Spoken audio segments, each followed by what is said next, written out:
Howdy, everybody. Welcome back to school. We've made it through a whole week. You know what? I definitely need to take that off, don't I? I'm in here by myself, by the way, so I'm very safe, being very safe. We've made it through a whole week of school. I'm recording this on Friday. It's airing on Sunday. We've made it through 1 week, and we've had a great first week of school.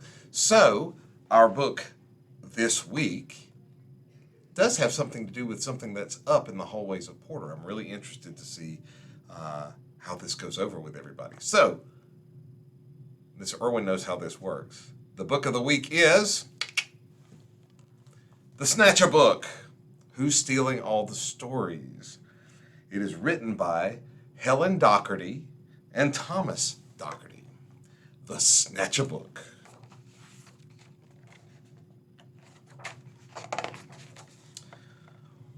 One dark, dark night in Burrow Down, a rabbit named Eliza Brown found a book and settled down. When a Snatchabook flew into town, in every house, in every bed, a bedtime book was being read. Tales of dragons spitting flames, witches playing spooky games, pirates on the 7 seas, princesses trying to sleep on peas.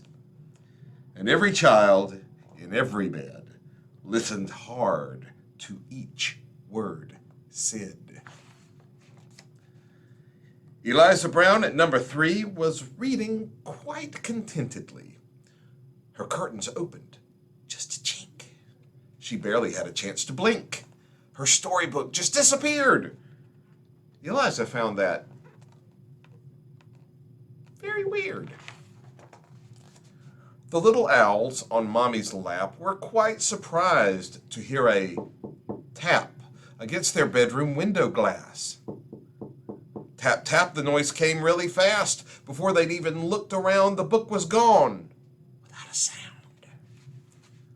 The wind blew wild across the sky. The smallest squirrel heard a cry. "What's that?" she whispered to her dad. But then, and this was really bad, before they'd had a chance to look, she'd lost her very favorite book. And so it went, night after night. Books disappeared from left and right. 5 books here, 6 books there. The shelves began to look quite bare. In Burrow Down, the rumors spread of book thieves under every bed. Eliza Brown at number 3 was keen to solve the mystery. She planned one night to lie in wait and use a pile of books as bait. Long hours passed without a peep. She'd nearly fallen fast asleep. And suddenly, Eliza heard a flap of wings. A bat? A bird? Eliza saw a shadow loom enormous right across her room. What kind of monster could it be? Eliza thought. You don't scare me. And yet, her heart was beating fast.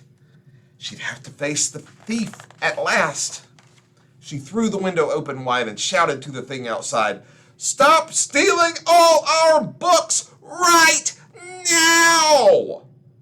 Just give them back. I don't care how." "I'm sorry," came a little voice. "I really am. I had no choice." Eliza looked down in surprise. She couldn't quite believe her eyes. "So, who are you? And what's your name?" The creature hung its head in shame. He mumbled with a mournful look, "I'm just a little Snatchabook." Eliza nodded solemnly. She sat the creature on her knee. "You can't just come and help yourself to every book on every shelf." A tear rolled from the creature's eye, and softly he began to cry. "I know it's wrong, but can't you see? I've got no one to read to me." Eliza sighed.